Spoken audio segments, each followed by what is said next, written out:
যুক্তরাষ্ট্র কর্তৃক ইরানের পারমাণবিক স্থাপনায় চালানো বিমান হামলার পর আন্তর্জাতিক অঙ্গনে এক ভয়াবহ অনিশ্চয়তা তৈরি হয়েছে।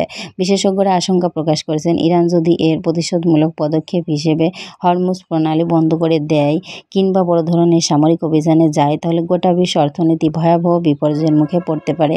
হরমুজ প্রণালী বিশ্বের অন্যতম গুরুত্বপূর্ণ জ্বালানি চলাচলের পথ। মধ্যপ্রাচ্যের বিভিন্ন দেশ থেকে উৎপাদিত তেলের প্রায় 30% এই জলপথ ব্যবহার করে বিশ্ববাজারে পৌঁছে। ইরান বহুবার হুমকি দিয়েছে, যদি তাদের নিরাপত্তা বা সার্বভৌমত্বে আঘাত আসে তবে তারা হরমুজ প্রণালী বন্ধ করে দেবে। এই মুহূর্তে যদি ইরান এমন পদক্ষেপ নেয়, তাহলে বিশ্ববাজারে জ্বালানি তেলের দাম আকাশচুম্বী হয়ে উঠবে। ইতিমধ্যেই হামলার পর বিশ্ববাজারে অপরিশোধিত তেলের দাম ব্যারেল প্রতি $15 থেকে $20 বেড়েছে।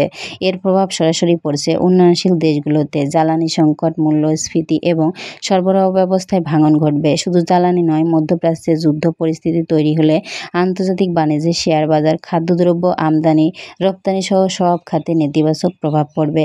পশ্চিমা বিশ্বের বড় বড় অর্থনৈতিক প্রতিষ্ঠানগুলো বলছে, যদি যুদ্ধ দীর্ঘস্থায়ী হয় তাহলে 2008 সালের বৈশ্বিক অর্থনৈতিক মন্দার চেয়েও বড় বিপর্যয় দেখা দিতে পারে। বিশ্বের বড় শক্তিগুলো, বিশেষ করে চীন, রাশিয়া ও ইউরোপীয় ইউনিয়ন, ইরানকে কৌশলী থাকার অনুরোধ জানিয়েছে। তবে ইরান ইতিমধ্যে ঘোষণা দিয়েছে তারা এর উপযুক্ত ও কড়া জবাব দেবে এবং কারও অনুমতির প্রয়োজন নেই নিজেদের আত্মরক্ষা করতে।